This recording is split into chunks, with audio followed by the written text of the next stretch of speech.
Amigos y amigas, vamos a ir a la conferencia porque hoy el presidente habla de lo sucedido en la Suprema Corte, donde tiraron el Plan B, un golpe al pueblo de México.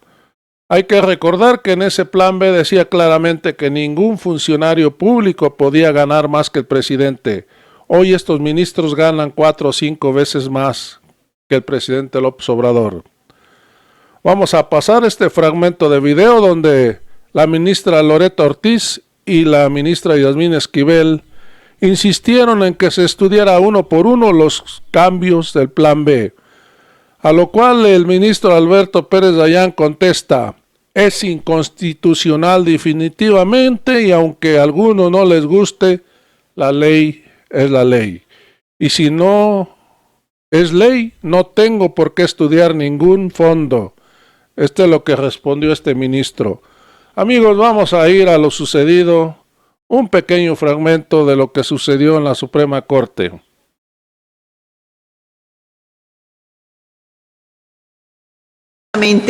Tampoco comparto la declaración de invalidez del decreto reclamado por presuntos vicios en el procedimiento legislativo, en congruencia con mi voto emitido en la acción de inconstitucionalidad 29-2023, fallada el 8 de mayo pasado, pues tal como lo sostuve en aquella ocasión, considero que las posibles deficiencias de los trabajos legislativos que señala el proyecto no tienen un potencial invalidante para dejar sin efectos las votaciones mayoritarias de las personas legisladoras en ambas cámaras del Congreso de la Unión, pues lo que el proyecto nunca llega a demostrar es que el decreto carezca de los votos necesarios para su aprobación, que es para mí lo relevante.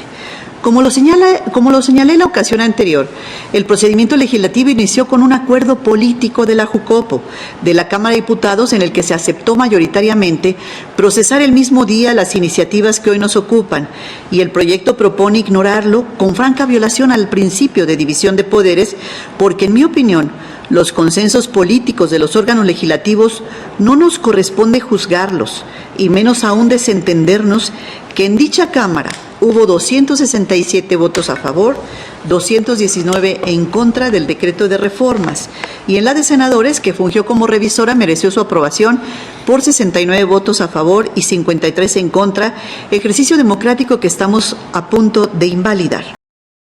Esto fue lo que dijo la ministra Yasmín Esquivel. Hay que recordar que la ministra fue propuesta para que ocupara la presidencia de la Suprema Corte de Justicia de la Nación en lugar de Norma Piña. Pero como era simpatizante de la Cuarta Transformación, porque ella también está de acuerdo que haya un cambio en este país, que se acabe la corrupción en el Poder Judicial, la oposición urdió un plan maquiavélico y contrataron a un excompañero de la ministra para que dijera que le había robado su tesis. Así es la oposición. Son capaces de eso y de otras cosas con tal de salirse con la suya, con tal de llegar al poder. Cuidado con la oposición, amigos y amigas. Y está sucediendo eso en los municipios, en los estados, en todos lados. Así son de cochinos, de puercos.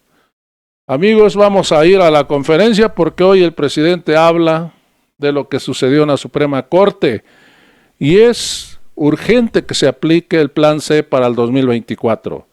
Amigos, vamos a ir a la conferencia. Primero, del Poder Judicial, presidente, preguntarle cuál es su postura después de lo que vivimos el día de ayer. Hay gente en redes sociales que cuestiona por qué usted, teniendo el poder y la facultad, no ha emitido un decreto para limpiar de tajo la corrupción en el Poder Judicial. Es la primera pregunta, si nos pudiera explicar por qué no a través de un decreto. Usted ha convocado al Plan C, pero vemos que existe una actitud que ya es constante. Incluso ayer la ministra Yasmín Esquivel les dijo en su cara a los otros 9 ministros que estaban actuando de manera indebida al echar abajo pues el trabajo del legislativo. Entonces sería mi primera pregunta: ¿por qué no a través de un decreto, presidente, limpiar de tajo la corrupción en el Poder Judicial? Bueno, porque somos respetuosos de la división y del equilibrio entre poderes, algo que ellos no están cumpliendo.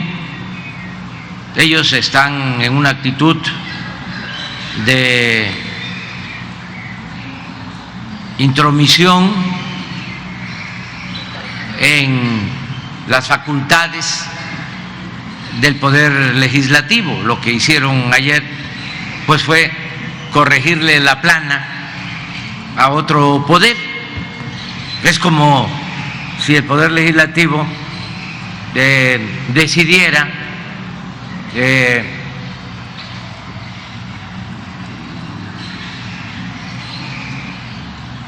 enjuiciar a jueces, a magistrados, a ministros corruptos.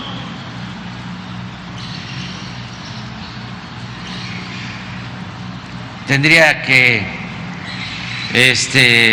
aclararse si hay facultades para eso, porque es el que un poder intervenga en los procesos internos de otro.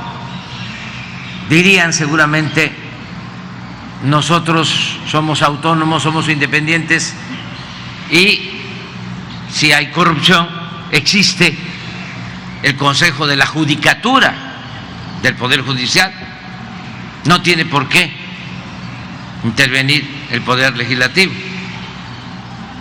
Entonces,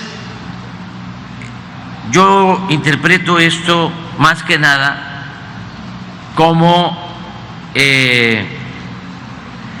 una actitud política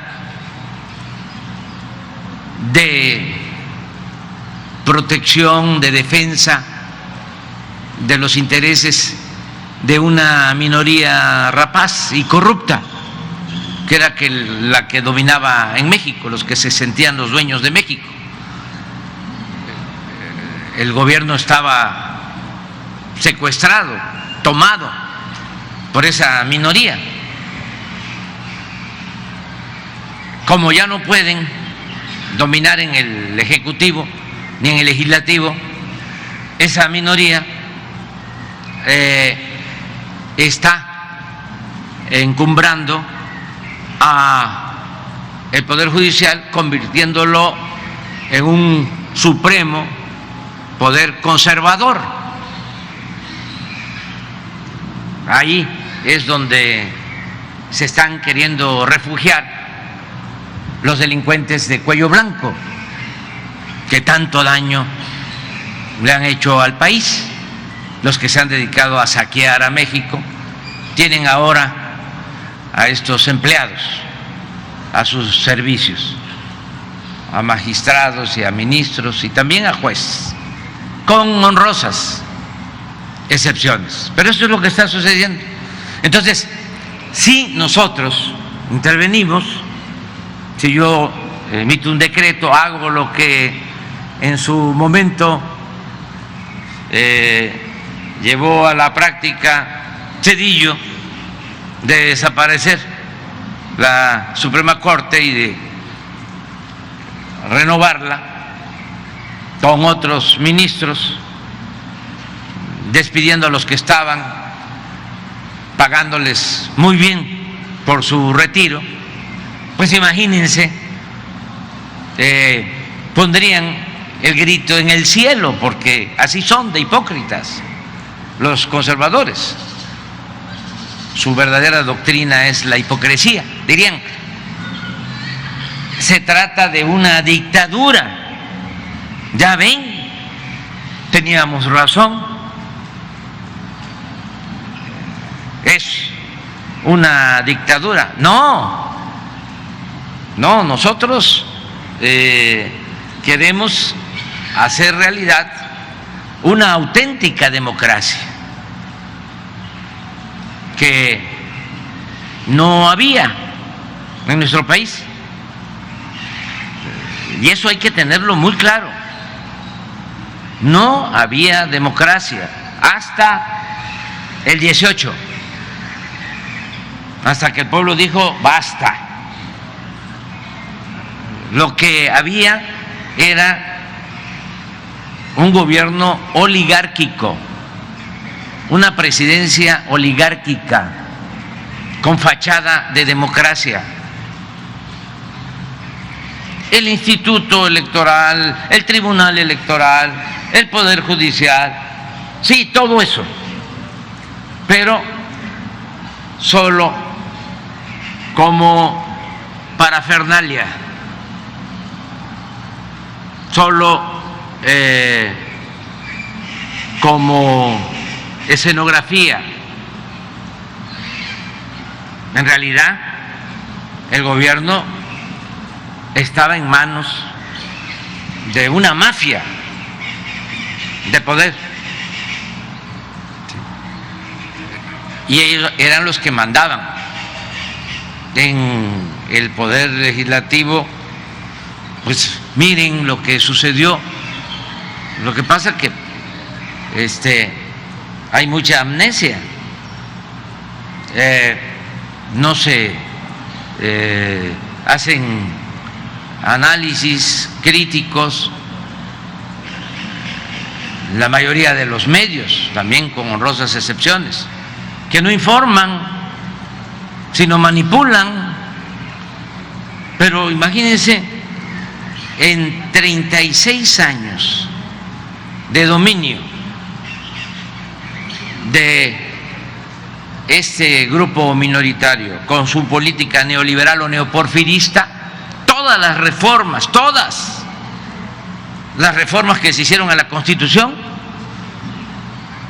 fueron para beneficiar a esa minoría rapaz y en contra de los campesinos.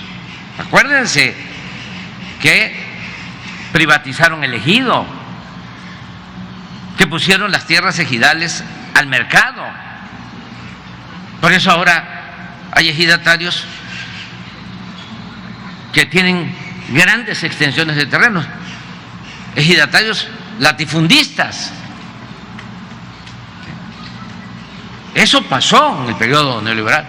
En el caso de los obreros, lo mismo. Todas las reformas fueron para congelar los aumentos salariales, para quitar prestaciones a los trabajadores, para privatizar las pensiones. Todas las reformas fueron para afectar la seguridad social, para entregar los bienes de la nación, del pueblo, a particulares, nacionales y extranjeros. Si están muy molestos porque no consumaron su obra de destrucción, porque el pueblo dijo basta, y sonó la alarma, sonó la campana a partir de hace 5 años. Y así es que estamos rescatando a Pemex, estamos rescatando a la Comisión Federal de Electricidad. Si no, no existiría nada. Entonces, todas esas reformas a la Constitución fueron para legalizar el pillaje, el robo, el saqueo. Y en el caso del Poder Judicial, pues lo mismo, para simular de que había democracia. Acuérdense cuánto engañaron de que eran distintos el PRI y el PAN. ¿Cuánto tiempo engañando? Pobre gente que se la creyó cuando significaban lo mismo. Entonces necesitaban una renovación del régimen de opresión, de injusticias, de privilegios, de corrupción, y hicieron el supuesto cambio, ¿no? La alternancia. ¿Y qué sucedió en los hechos? Pues continuó lo mismo. Para llevar a la práctica ese enjuague, desde el tiempo de Salinas llegaron a acuerdos con el PAN. Acuérdense que Diego Fernández de Ceballos pidió en el Congreso que se quemaran las boletas de la elección de 1988, siendo opositor, pide que se quemen las boletas de la elección en donde impusieron con fraude a Salinas. ¿Y qué otras cosas? Bueno, empezaron a unirse para impulsar el mismo programa privatizador y también en pago el PRI, el gobierno de entonces, les entregó a los dirigentes del PAN el poder judicial. Ellos mandaban y siguen mandando en el poder judicial abogados conservadores, reaccionarios, enemigos del pueblo, defensores de corruptos, de las minorías, gente nada más interesada en el dinero. Acuérdense que siendo Zedillo presidente, el procurador de la República fue Lozano Gracia, del PAN. Y eso, pues es lo que ahora estamos padeciendo, porque trae ese origen. ¿Cómo remediar esta situación? Pues no es con decretos. En la democracia el pueblo manda, el pueblo decide. En el artículo 39 de la Constitución se establece que el poder dimana del pueblo y se instituye para su beneficio, y el pueblo tiene en todo momento el derecho de cambiar la forma de su gobierno. ¿Qué es lo que hay que hacer? Voy a enviar una iniciativa de reforma a la Constitución. Espero que para entonces en el Poder Legislativo haya una mayoría calificada que impulse la transformación, la purificación definitiva del gobierno, y que se elijan a los jueces, que el pueblo elija a jueces, a magistrados y a ministros, como se hizo en la época del presidente Juárez,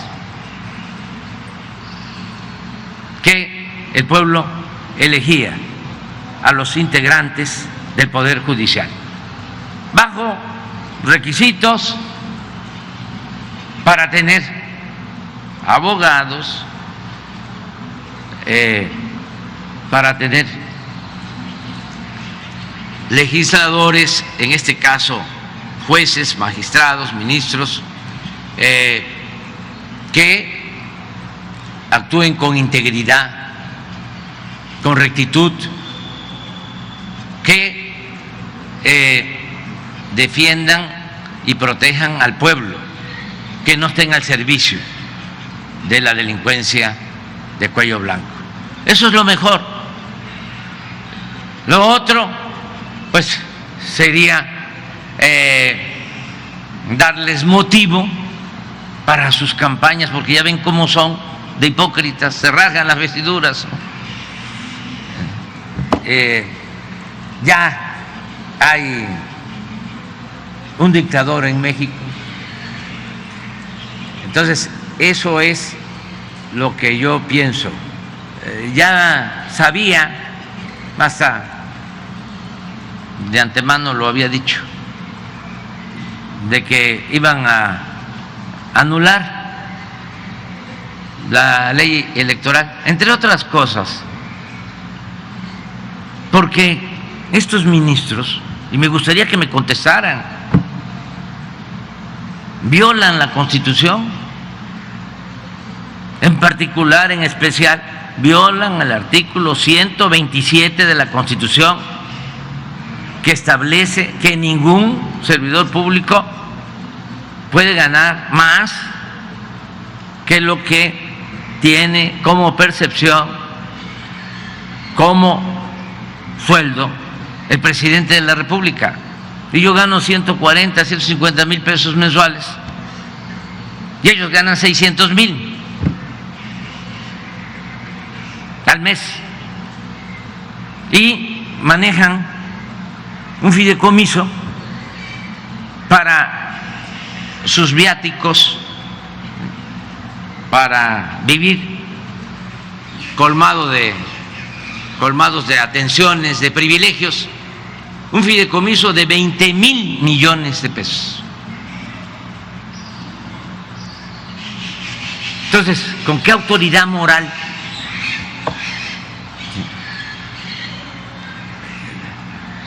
cuestionan el procedimiento del Poder Legislativo?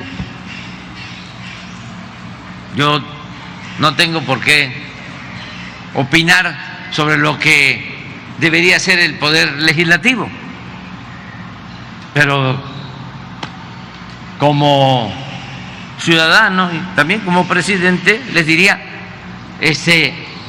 no se metan a ese litigio, no caigan en esa provocación, déjenlos, porque están menospreciando al pueblo. Piensan que pueden hacer sus fechorías y que el pueblo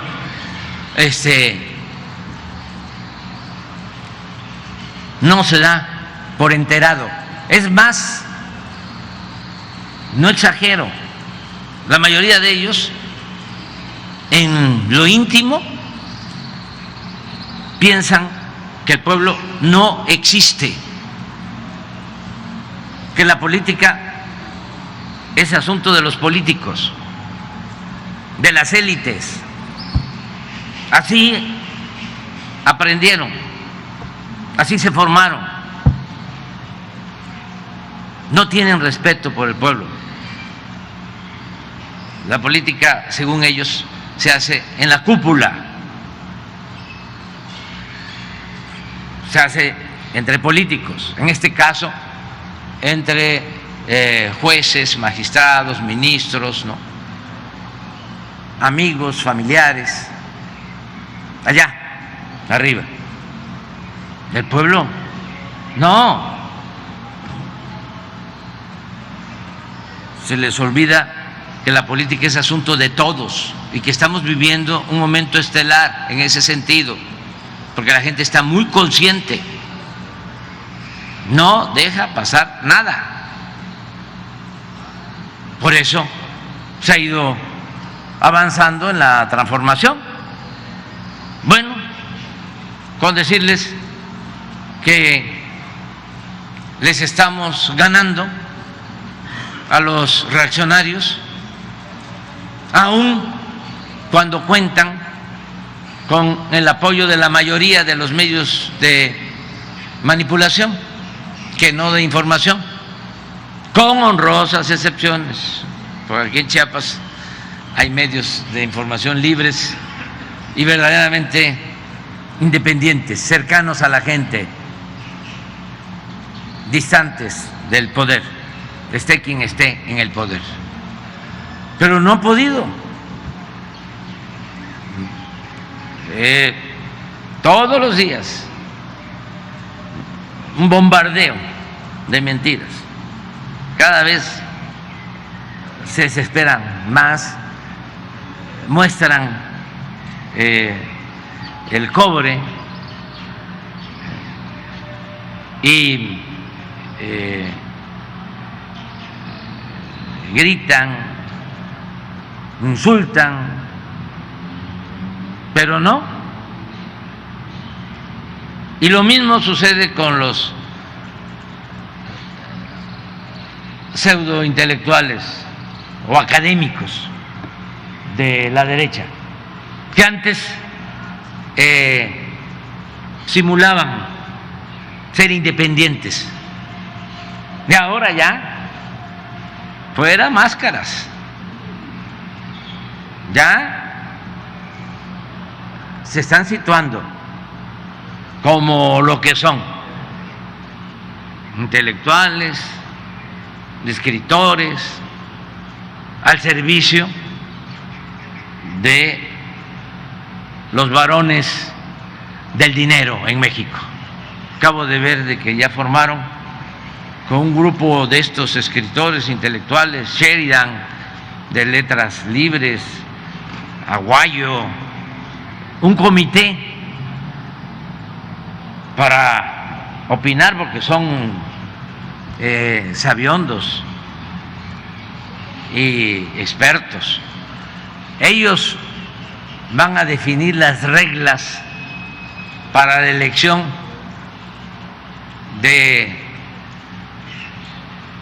los candidatos y en especial del candidato a la presidencia del bloque conservador. Ya se autonombraron con ese propósito. Claro, no es tan espontáneo esto, ¿no? Porque ando buscando al tonto que les crea, ¿no? De que entre ellos se organizaron. No, ahí están los jefes, ¿no?, del bloque conservador, que fueron los que los congregaron, ¿no?, con ese propósito. Pero qué bueno, porque cómo engañaban. Era lo mismo esto que hablábamos del PRI y el PAN, que eran distintos. Ponían a la gente a pelear cuando no se ganaba nada con ninguno. El pueblo no ganaba nada porque todo era una simulación. Entonces ahora también con estos intelectuales orgánicos, ya al desnudo, pues ya sabemos quién es quién. Todo esto lo debemos de celebrar, porque esa postura hipócrita, indefinida, de medias tintas, mediatizaba mucho, impedía que se dieran los cambios.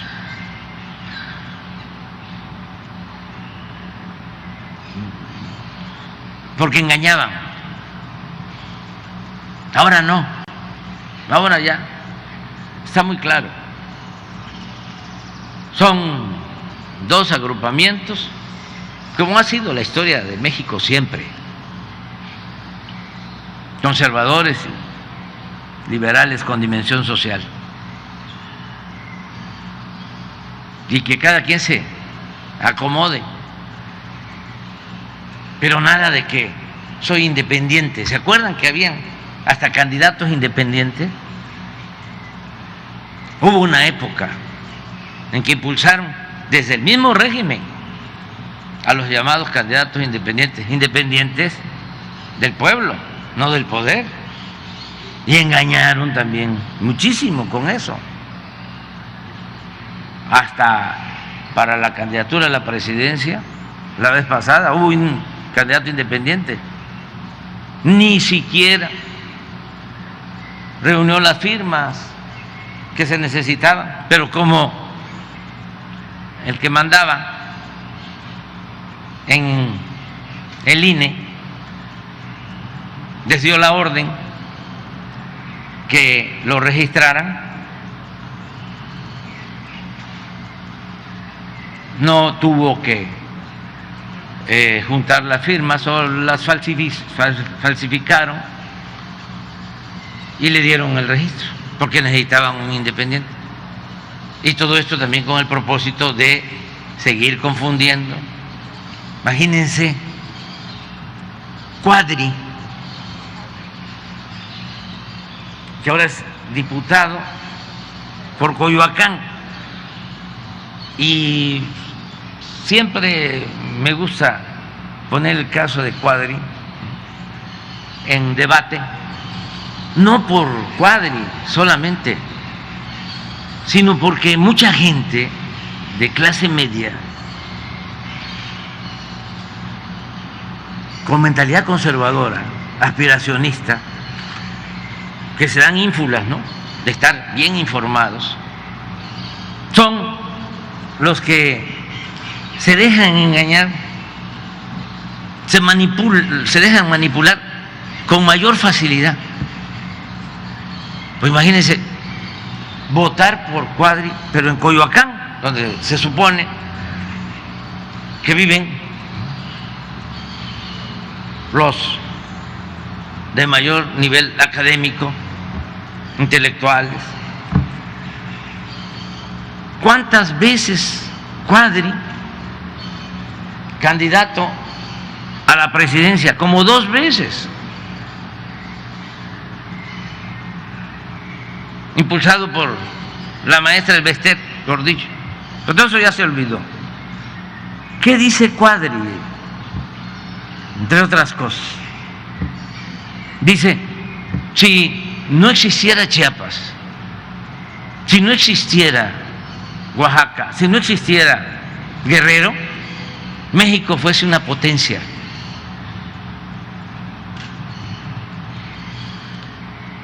Imagínense, si no existiese Chiapas, si no existiese Oaxaca, si no existiese Guerrero, no existiría México.